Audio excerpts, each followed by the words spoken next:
This is a first for the University of Cincinnati and the Cincinnati Bearcats in over 20 years. Are Locked On Bearcats, your daily podcast on the Cincinnati Bearcats, part of the Locked On Podcast Network, your team every day.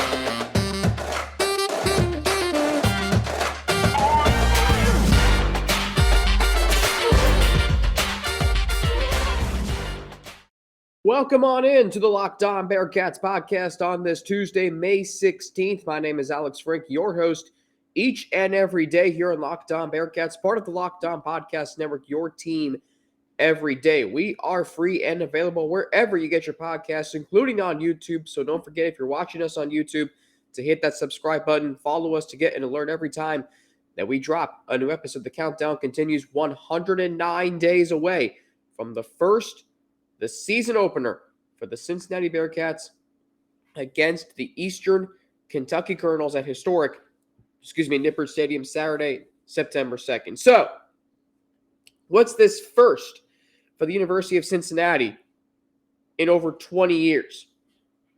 Sauce Gardner will be on the cover of Sports Illustrated in newsstands. Is newsstand a word still used nowadays? It'll be in stands May 22nd. So next Monday, Sauce Gardner on the cover of Sports Illustrated. And I have read the article on SI.com. Connor Orr, fantastic writer, wrote the story. I'm not going to spoil anything for you, but I am going to tell you, without telling you what's written, my biggest takeaways from the article. The story. Sauce Gardner has the opportunity, when all is said and done, and I know he's only played one season, but when you think about what he accomplished his rookie season, Pro Bowl, Defensive Rookie of the Year, and First Team All-Pro, there is a great chance that Sauce Gardner, when all is said and done, when he has played his whole career, will be the greatest athlete ever from the University of Cincinnati. Right now, he might be the greatest athlete from the University of Cincinnati since Oscar Robertson. Now, Travis Kelce makes a strong argument. Kenya Martin makes a strong argument. But Sauce Gardner certainly, I think, takes the cake for the most dominant athlete since Sandy Koufax. And these are historic names that I'm throwing out here. But when you think about what Sauce Gardner accomplished at Cincinnati, which we all know the big stat was he did not allow a single touchdown in 3 seasons. In 33 starts, no touchdowns allowed. And that's after being 6th on the depth chart. And then he became the Bearcats' first-round pick since 1971. It's one thing to be a first-round pick. It's another thing to actually deliver in the NFL. We didn't really know if he was going to actually be a good corner, nonetheless a great corner in the NFL. But it's become abundantly clear after one season that's just who Sauce Gardner is. Only allowing 1 touchdown last season, just 1. And he went up against some pretty damn good receivers, including Jamar Chase and Justin Jefferson. Now, he's going to be in a division where there are great receivers across the board. He also now has a quarterback that he's going to go up against every day in practice in Aaron Rodgers. But when I think of Sauce Gardner, and there have been 2 times where the University of Cincinnati has graced the cover of Sports Illustrated. Just 2 times in the school's history have they graced the cover of Sports Illustrated. In late 1996, Danny Fortson on the college basketball preview issue, the Bearcats were projected to have a really good 96-97 season. They were coming off of an Elite 8 appearance the year before. Ultimately, they lost in the second round of the year, but still, to have a Bearcats player on the college basketball preview cover of Sports Illustrated.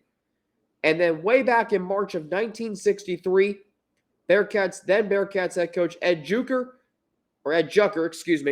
I always mispronounce his name at first. Ed Jucker and Bearcats players surrounding him as he cuts down the nets. I believe that's as the Bearcats win a regional championship in the 1963 NCAA tournament. This is elite company. Now, there have been there's been a Bearcats player, or a Bearcat alum, I should say, who has graced the cover of Sports Illustrated. Kenyon Martin did in 2002. Sorry for the alert that came on my laptop if you're watching on YouTube or listening on wherever you get your podcast and audio. But Sauce Gardner now has the opportunity to be the greatest athlete to ever come out of the University of Cincinnati. He has the opportunity to be the most dominant athlete to come out of the University of Cincinnati. And when I put him in the same class as Sandy Koufax, I don't take that lightly. I don't say that just to say it. Because Sauce Gardner, if he continues this dominance, is going to remind me a lot of Sandy Koufax. I wasn't alive for when Koufax pitched, but I have looked at his stats and I have seen highlights of him. Man, was he good from 62 through 66. Sauce Gardner had the opportunity to do that in the NFL. But what's really interesting also, and why this is so great for the University of Cincinnati that Sauce Gardner is on the cover of Sports Illustrated, it's the fact that he is universally loved and respected throughout the University of Cincinnati. Kenyon Martin has caused maybe some of you to kind of, wonder why is he criticizing all of UC's basketball hires. And I get it. Kenyon Martin is a strong voice. He played for Bob Huggins. But Kenyon Martin, I don't think Kenyon, and the thing too is, Kenyon Martin played in an era where there wasn't all digital and social media like there is now. Sauce Gardner played at the height of the social media age. If that height has even ended, which I don't think it has. So you get a player who everybody loves, Bearcat student, Bearcat alum, Bearcats fan, and it's great to see him.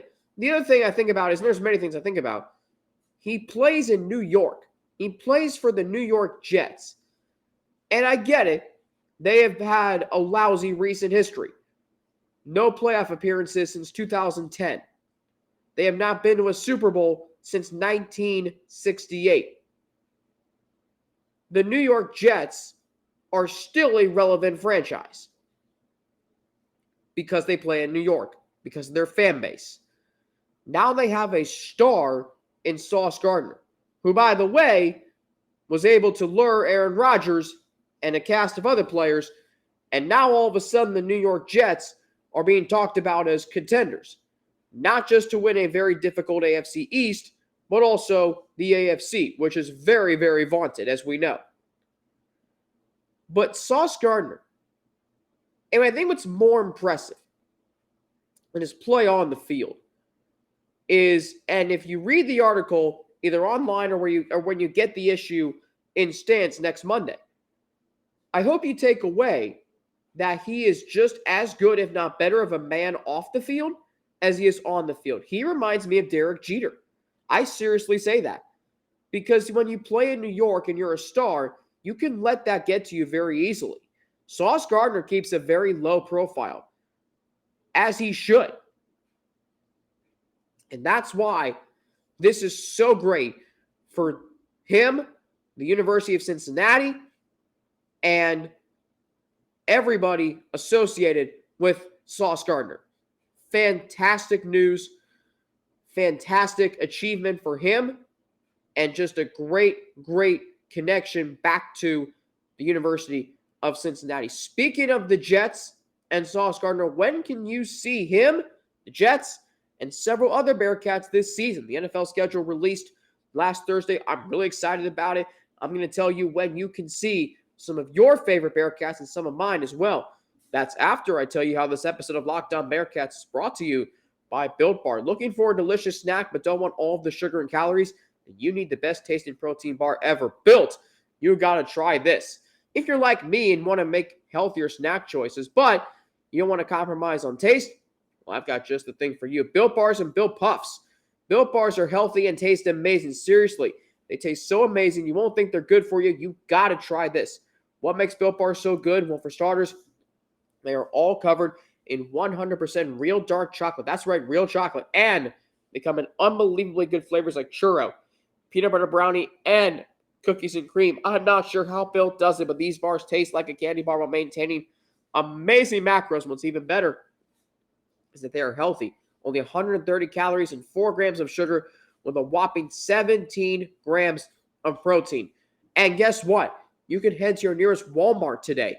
Walk to the pharmacy section, grab yourself a box of Built Bars. You can pick up a 4-bar box of cookies and cream bar, double chocolate bar, or coconut puff.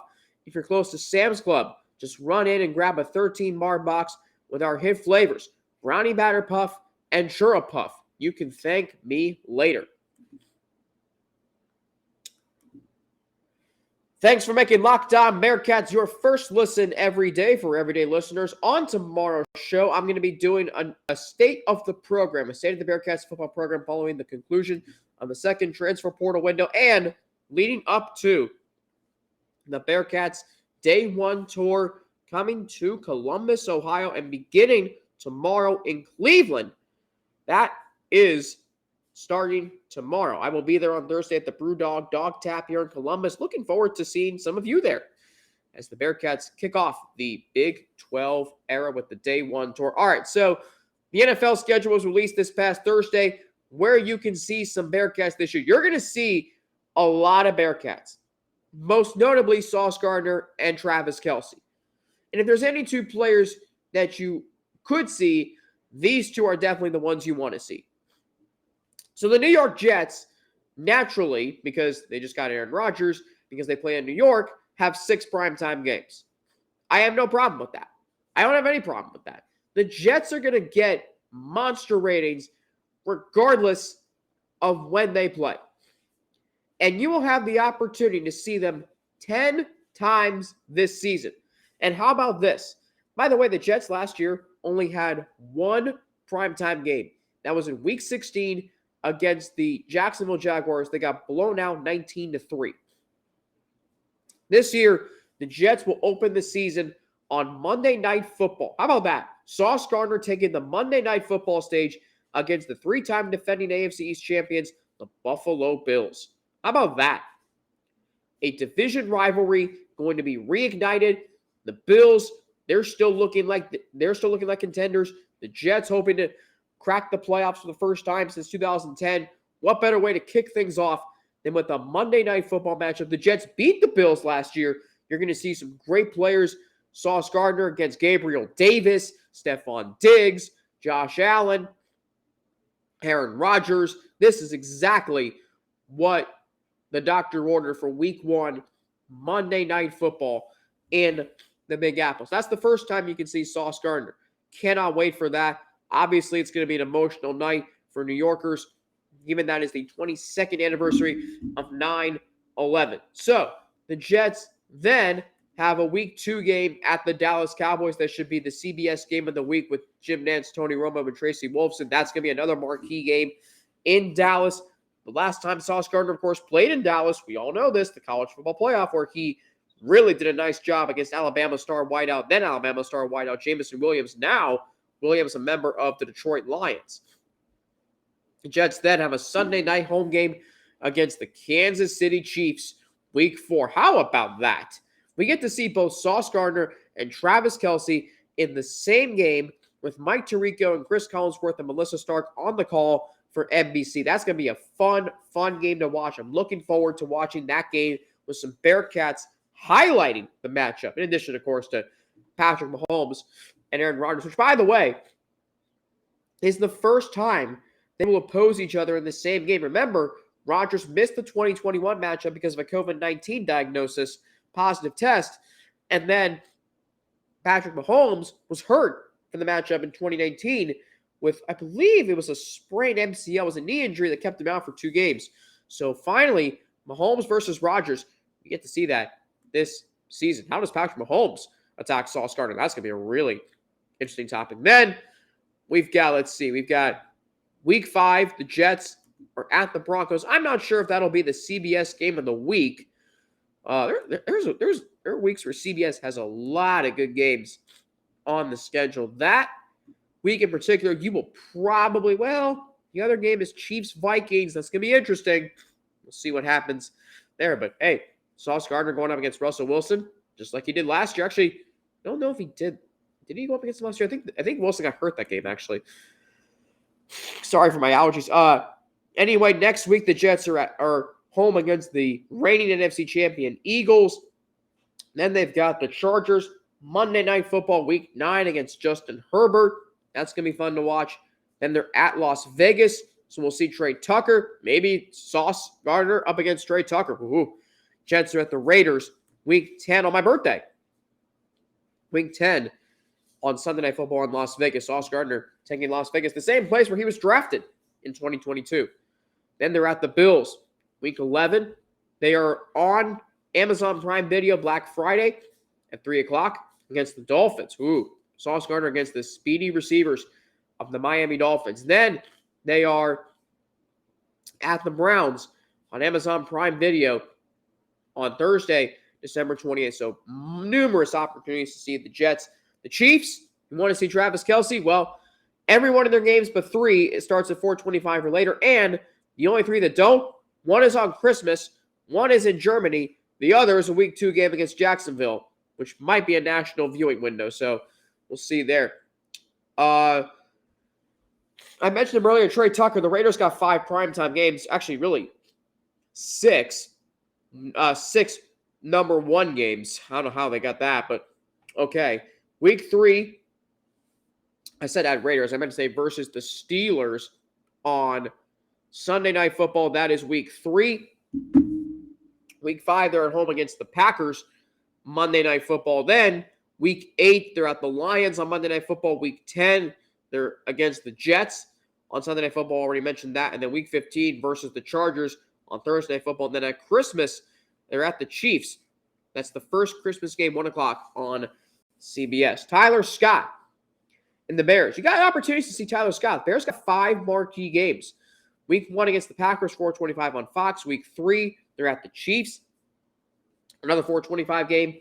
Week 5, they're at the Commanders, Thursday Night Football. Week 7, Week 8, they're at the Chargers on Sunday Night Football. And then Week 12, they're at the Vikings on Monday Night Football. Josh Wiley, you'll get to see him sometimes as well, potentially. Week 6, the Titans are in London against the Ravens. Week 9, they're at Pittsburgh on Thursday Night Football. And then Week 14, they're at Miami on Monday Night Football. I am a little bummed for Desmond Ridder. The Falcons did not get a primetime game this year. I think that's going to change after this year. I really think the Falcons are going to be in for a surprise season, potentially a postseason run.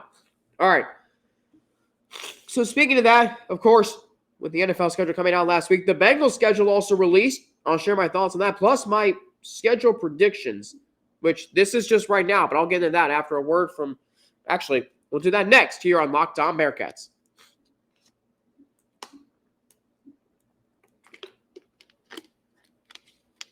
Cincinnati Bengals 2023 schedule released. I think it's really favorable. I think the fact that the Bengals get to start in the state of Ohio the first 3 weeks of the season is really huge. I think there's a lot of, in the back half, there's a lot of change in routine. Consider this. For the Bengals' last 9 games, they go Sunday to Thursday, Houston, Baltimore. Thursday to Sunday, Baltimore, Pittsburgh. Then Sunday, Monday, Pittsburgh, Jacksonville. Monday, Sunday, Jacksonville, Indianapolis. Sunday, potentially Saturday, you think, against Minnesota. Saturday against from Minnesota to Pittsburgh. Saturday, Sunday from Pittsburgh to Kansas City. And then you don't know if they're going to get a Sunday, Saturday game. So a lot of change in routine going to happen for the back half of the season. Not overly upset that they have only 4 primetime games. I think they'll essentially have 6 because I think the Vikings-Bengals game week 15 will be an 8:15 game. And then the Pittsburgh game at 4:30 on the Saturday before Christmas is essentially a primetime game. So I feel like, though, and the Rams, sorry for my allergies again, the Rams, they are a revenge game. We know that. But I feel like every game is going to lead up to the Kansas City game, the rematch of last year's AFC Championship game in Week 17 on New Year's Eve. How about the fact that we're a fan that if you're listening to this and you're a Bengals fan like me, and the Bengals, you're a fan of a team whose game got announced on CBS's national morning news show. How cool is that? Like, forget that they haven't won a Super Bowl yet. Forget about all that happened at the end. Forget how last year ended. You are a fan of a team that is nationally relevant. And not nationally relevant because, some media members might think they're a fluke. They're nationally relevant because they backed up last year what they did the year before. That's really cool. I don't love opening up in Cleveland just because of what's happened in the last 5 years, especially last year on Monday Night Football. Jacksonville on Monday Night Football, which I said all offseason, that was going to be a marquee game. I didn't expect it to be a Monday night game, but really, really credit the NFL for doing that. That could be a trip-up game. That's the Jaguars' first Monday night home game in 16 years. To give you some perspective on that, George W. Bush was president the last time the Jaguars had a Monday night home game. And I'm pretty sure BlackBerry was the popular phone at the time. So I think it's a really favorable schedule, though. The first 6 games, not overly difficult. Yeah, the Browns and Ravens opening up with 2 division games, that's definitely daunting. You drop both those games, you are really in trouble. But the good news is, I think the Bengals are a much improved team. What they did last year when they were doubted every single week, I think showed that they turned the corner completely. Because, yeah, the Super Bowl run came out of nowhere, but last year they were this close to getting back. So I think the Bengals jump out hot. And by the way, right now, and this is, I think, too ambitious, but maybe this ends up happening. Right now, I think the Bengals only lose 1 game, and that's at Jacksonville. I think they go 16-1, beat the Chiefs, and get that number 1 seed. I think they're going to play motivated and with a chip on their shoulder to start the season. You watch. And then I think the Bengals, look, I don't know if this will be my final prediction, but right now, I have them winning the Super Bowl. And we are fans of a team, if you're a Bengals fan listening to this, we are Bengals fans, and we are a fan of a team that has a chance to win the Super Bowl. That is something that I take very seriously, and I am thankful for. Even though they haven't won it yet, the fact that they are irrelevant and they are playing for a championship every single year, that should matter to you. It matters to me. Right now, in my NFL predictions that I do on Playoff Predictor, really great website, highly recommend it, I have the Bengals, Chiefs, Bills, and Jaguars, 1 through 4 as division winners in the AFC. The Steelers as the 5, the Ravens as the 6, and then the Jets as the 7th seed. In the NFC, I've got San Francisco, Dallas, Minnesota, and New Orleans, 1 through 4. My 3 wildcards are Philly, Detroit, and Seattle. And I have the Niners opposing the Bengals in the Super Bowl, so getting revenge over the 49ers in the Super Bowl. Well, the countdown is on. The countdowns are on a lot of places. The Day 1 tour coming to Columbus, if you're a fellow Central Ohioan and you're thinking of getting out on Thursday night, I will hope to see you at the Brewdog Dog Tap for the Day 1 tour. Dan Hort, along with Scott Satterfield, Wes Miller, and Katrina Merriweather will be on site for a Q&A from fans. Light appetizers and drinks will be provided if you registered for the event at the Brewdog Dog Tap. We are 46 days away from the University of Cincinnati officially being a member of the Big 12. 109 days away from the Bearcats season opener. 130 days away from the Big 12 opener. We are 117 days away from the Bengals season opener at Cleveland. 132 from the Bengals and Rams game, rematch of Super Bowl 56 on Monday Night Football in Cincinnati. And then 229 days until Bengals Chiefs, rematch of last year's AFC Championship game at Arrowhead Stadium. But who's counting anyway? I do know this. I want to take a minute and wish this woman who has been a very, very important figure in my life, a very important woman in my life, Osla Meekin out in Denver, Colorado. She is celebrating a birthday today. I had the opportunity to go out there to celebrate her birthday 2 years ago in Boulder. So I wish I could be there today, but I know she's partying. I know she's having a good time. And I just want to say happy birthday, Oslam, to you. I love you, and I hope you're having a fantastic day. And Colorado's got a great program potentially this year with Deion Sanders at the helm. And also Oslam's daughter, Cirilla, who has been just a really close. We've been so close, both our families, throughout our lives. So I want to take a minute and say a congratulations to Cirilla on graduating from Boulder, the University of Colorado Boulder, last week. A lot of celebrations going on in my life. A lot of celebrations. My sister graduated this past weekend, so it's just a really great time to be alive. And I'm thrilled to be with you as the Bearcats make their transition to the Big 12. So really looking forward to that. Thanks for making Locked On Bearcats your first listen of every day. And tomorrow, I will be doing my annual State of the Program following the conclusion of the second transfer portal window. Neil Meyer is going to potentially, we're working things out. I think he's going to join me on Thursday to help preview the Day 1 tour. And then on Friday, I will have a special recap of that event and my biggest takeaways from the Q&A with Dan, Scott, Wes, and Katrina. So great week coming up. Great stuff I'm working on for the football season. Can't wait to share them all with you. So plenty of great content coming up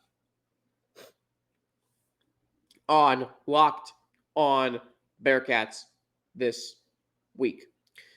Glad to be back. I'm battling through allergies, but hey, I'm here.